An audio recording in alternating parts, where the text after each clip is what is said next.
Bienvenue sur le podcast des mots sur tes mots, le podcast qui t'aide à reprendre confiance en toi pour mieux vivre tes relations amoureuses. Je suis Alexandra, coach relationnel diplômée et certifiée, et sur cette chaîne, je te partage les découvertes, les notions et les secrets pour enfin vivre une relation amoureuse stable et épanouissante. Que tu sois confortablement installé, en train de faire ton ménage ou ton jogging, c'est parti pour un nouvel épisode. Hello, bienvenue dans ce nouvel épisode consacré à ceux et celles qui tombent dans le contrôle parce que ils aiment trop. Alors ça, c'est un sujet qui m'est venu en parlant avec une de mes clientes dépendantes affectives, mais en fait j'ai compris très vite que c'est l'objet de ses attentions, la personne dont elle est dépendante affective, qui est elle-même en fait dans le contrôle parce qu'elle aime trop. Donc en fait ça peut s'appliquer, comme beaucoup de mes épisodes et comme beaucoup des sujets, ça peut s'appliquer à des gens qui ne sont pas forcément dans la dépendance affective pure telle qu'on la connaît, c'est-à-dire avec des signes de demande, de fragilité, de tristesse, etc., etc.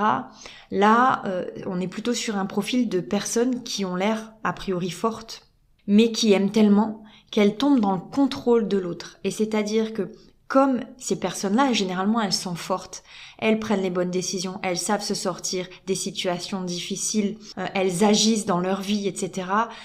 On en a l'image de personnes qui sont, fortes, qui savent se débrouiller dans la vie, mais qui au fond ne sont peut-être pas aussi fortes que ce qu'on pense. Ils sont peut-être juste comme les autres, en fait. Donc c'est pas une tare, mais en fait c'est important de repérer ça quand on l'est ou alors quand on est en lien avec une personne qui est comme ça, parce que ça peut ronger la personne elle-même, ça peut ronger forcément ses relations, ça peut faire du mal à beaucoup de monde. Et en fait, je me rends compte que j'étais cette personne-là avant de travailler sur moi et ma dépendance affective. J'avais plutôt ce profil-là. De l'extérieur, je suis une personne forte, je suis une personne qui se débrouille toute seule, agit, qui sait ce qu'elle veut. Mais ça cachait énormément de failles et j'avais l'impression que je pouvais en fait sauver tout le monde et que en les amenant à prendre les décisions que j'aurais prises pour moi, c'est-à-dire en les poussant à prendre des décisions qui, je pense, à mon sens, vont les aider, vont les sortir de leurs difficultés, je pourrais faire en sorte que ces personnes soient heureuses, mais en plus moi-même, je me rendrai heureuse parce que je supporte pas que les gens que j'aime aillent mal. Et donc j'ai envie de les forcer à faire les bonnes choses, à prendre les bonnes décisions, sauf que de un, elles sont pas dans ma vie, on n'a pas tous et toutes les mêmes tenants et les mêmes aboutissants, on n'est pas constitués de la même manière. Et toutes ces choses-là font que une bonne décision pour moi n'est pas forcément une bonne décision pour l'autre. Et ça, j'avais beaucoup de mal à le comprendre avant. J'avais aussi beaucoup de mal à comprendre que parfois, c'était juste pas la bonne personne qui avait en face de moi. Parfois, on peut s'aimer très fort, on peut vouloir du bien pour la personne, mais on peut aussi en même temps ne pas être compatible. Et souvent, c'est ce qui se passait. Quand on voit qu'une personne qu'on aime prend des mauvaises décisions pour elle et se laisse aller ou ne passe pas assez à l'action, ne se prend pas en main, on peut pas faire grand chose. Soit on est à ses côtés et on attend patiemment, on l'accompagne, soit on s'en éloigne. Mais en tout cas, être dans le forcing, dans la prise en main de cette personne pour s'en occuper, c'est hyper mauvais parce que ça va réduire ton énergie, ça va la démotiver. Cette personne, elle va penser que, en fait, le problème est plus gros que ce qu'elle pense parce que pour que tu t'y intéresses et pour que tu te mettes dans ces états-là, c'est que vraiment c'est compliqué. Et en fait, ça va créer un genre d'engrenage qui est hyper mauvais et qui va aider ni l'une ni l'autre. Bien évidemment, comme dans tout ce que je dis en coaching et dans tout bon coaching, en fait, il faut comprendre que tu n'arriveras à sauver personne et tu n'obligeras personne à faire ce que toi tu voudrais ou tu penses qu'il faudrait faire sans que cette personne-là le pense elle-même en fait. Donc, À partir de ce moment-là, tu sais déjà que forcer une personne, c'est pas le bon plan. Tu peux l'accompagner, tu peux lui montrer le chemin, tu peux lui expliquer. Mais si tu commences à perdre patience, si tu commences à vouloir la forcer, ça mènera à rien. Ce qui se passe aussi, c'est que ces personnes-là qui sont dans le contrôle, parce qu'elles aiment trop, parce qu'elles veulent le bien de l'autre, elles commencent petit à petit à montrer ce visage-là auprès des autres. Et en fait, les autres vont commencer à vous voir, vous deux, dans cette relation, et à comprendre ou à se mettre en tête que t'es la mauvaise personne, que t'es la méchante, parce que t'es celle qui crie, parce que t'es celle qui perd patience, parce que t'es celle qui force l'autre, parce que t'es celle qui ne prend pas son temps, qui n'accepte pas l'autre telle qu'elle est, et en fait, ça fait de toi la méchante et le mauvais personnage du duo, du couple. Ça, je l'ai appris aussi. Et en fait, bien évidemment, je le redis, et ces personnes-là, elles ont toute tendance à dire non, mais c'est parce que je l'aime, parce que je veux du bien, je veux pas croire que c'est pour lui faire je veux pas qu'on pense que c'est pour lui faire du mal. Oui, ça, je te rassure, bien sûr que c'est louable, bien sûr que tes ambitions, elles sont bonnes. Seulement, t'arriveras pas à prouver ça aux gens, t'es pas là pour prouver ça aux gens. Mais petit à petit, c'est ce que les gens vont te renvoyer comme image. Et toi, tu vas commencer à te voir comme ça et tu vas finir par te détester. Et au final, c'est pas s'émanciper du regard des autres qu'il faut faire. C'est comprendre que ce comportement-là, toi-même, tu le détestes. Alors pourquoi tu le fais? Pourquoi tu continues à faire du forcing? Et en fait, c'est un peu pour ça que je me retrouve coach aujourd'hui, c'est que je me suis retrouvée dans cette position-là, j'avais envie de sauver les gens que j'aime, encore maintenant, je veux leur bien, donc je m'inquiète beaucoup, donc je suis là à insister quand je sais que telle ou telle chose est bonne pour la personne, ou à râler quand je sais que telle ou telle chose n'est pas bonne pour la personne. Je continue à le faire, j'ai cette nature-là, mais par contre, elle est contrôlée. Et ce qu'on apprend quand on devient coach, c'est qu'on peut mener les gens, on peut leur montrer l'exemple. On peut leur montrer notre point de vue, mais on peut pas les forcer. Et en fait, je suis la première à le dire et à le croire, et à le vérifier dans tous les jours dans mon travail. Je pourrais jamais forcer une personne, par exemple, qui est dépendante affective, qui ne se remet pas en question. Je pourrais jamais la forcer, cette personne, à faire un coaching et à travailler sur elle-même. J'ai besoin que cette personne-là, elle le sente du plus profond d'elle-même, que ça vienne d'elle-même.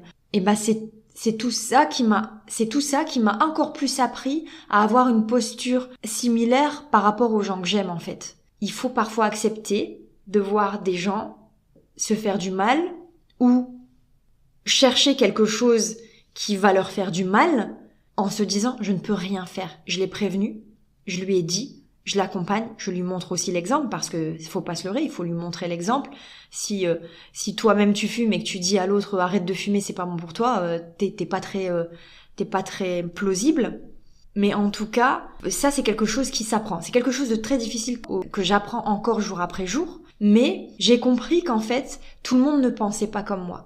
Parfois, je vois des gens autour de moi, dans ma famille, etc., tellement zen par rapport à ce que les gens qu'ils aiment font. Et je me dis, jusque-là, je me disais, mais c'est pas possible. Comment on peut laisser les gens tranquilles à ce point-là?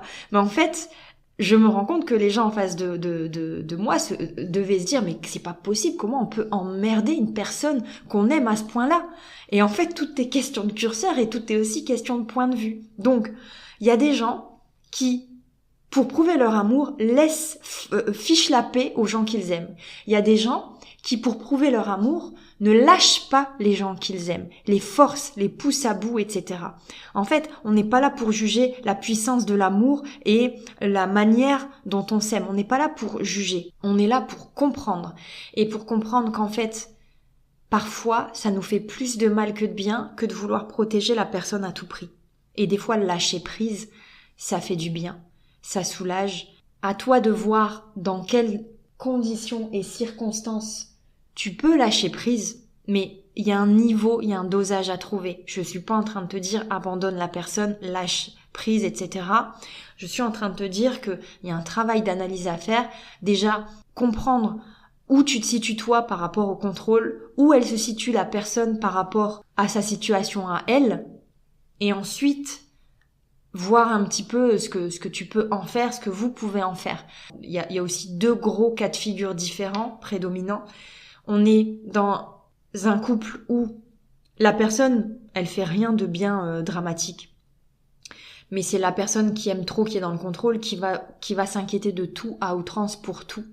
Et on peut être aussi dans des situations un petit peu plus, qui passent un petit peu plus inaperçues, où la personne, en fait, voilà, elle prend pas soin d'elle, etc.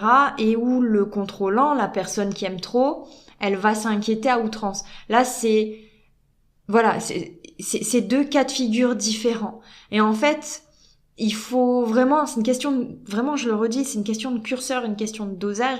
Tout dépend de la situation dans laquelle toi-même tu te trouves.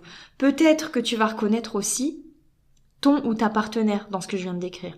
Peut-être que tu vas te reconnaître toi-même.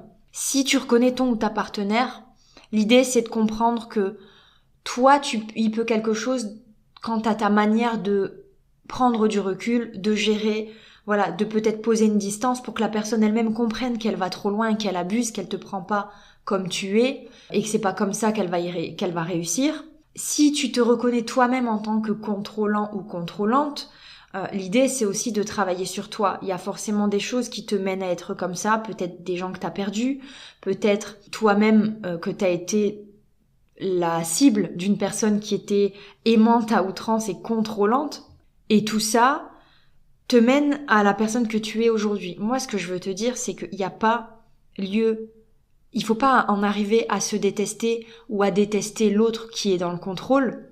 Il faut juste comprendre ce qui se joue à l'intérieur de toi, à l'intérieur de cette personne, à l'intérieur de votre couple.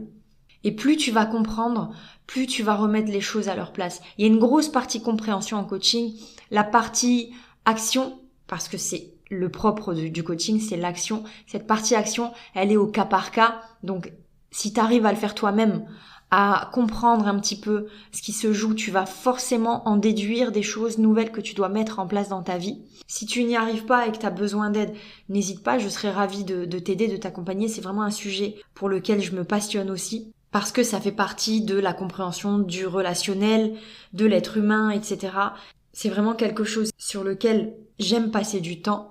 Donc si tu as des besoins à ce niveau-là, n'hésite pas. Mais voilà, j'avais vraiment envie de mettre un petit peu le doigt sur cette personne-là qui est trop aimante, trop contrôlante, qui se cache derrière l'excuse de « oui mais j'aime trop, oui mais je m'inquiète trop ». Et en fait, moi je veux qu'on aille chercher derrière ce qui se passe. Pourquoi on a ce besoin-là de contrôler? C'est forcément une peur bleue de perdre les gens qu'on aime, mais ça traduit d'autres choses. Peut-être qu'on laisse pas les gens être tels qu'ils sont, peut-être qu'on s'accroche trop aux personnes et qu'on devrait juste les laisser être, un petit peu comme la métaphore de la fleur qu'on va pour cueillir parce qu'on l'aime, mais en fait, parfois il faut peut-être juste passer devant cette fleur, l'admirer, mais la laisser à sa place en fait. Et en fonction de chaque histoire, de chaque cas, y a peut-être des moments où il vaut mieux laisser la personne vivre sa vie et d'autres relations qui sont là, qui n'attendent qu'à être sauvées. Enfin, je peux pas répondre à cette question-là via un podcast, tu t'en doutes, parce que chaque histoire est différente. En tout cas, si tu te poses la question, n'hésite pas à me contacter, je serai ravie d'aller chercher plus loin avec toi les réponses à tout ça. En attendant, je te remercie beaucoup, encore une fois, de m'écouter. N'hésite pas à partager cet épisode si tu sens qu'il y a des gens qui pourraient autour de toi en avoir besoin. N'hésite pas aussi à me laisser un commentaire ou à m'envoyer un message. Et puis en attendant, je te dis au prochain épisode.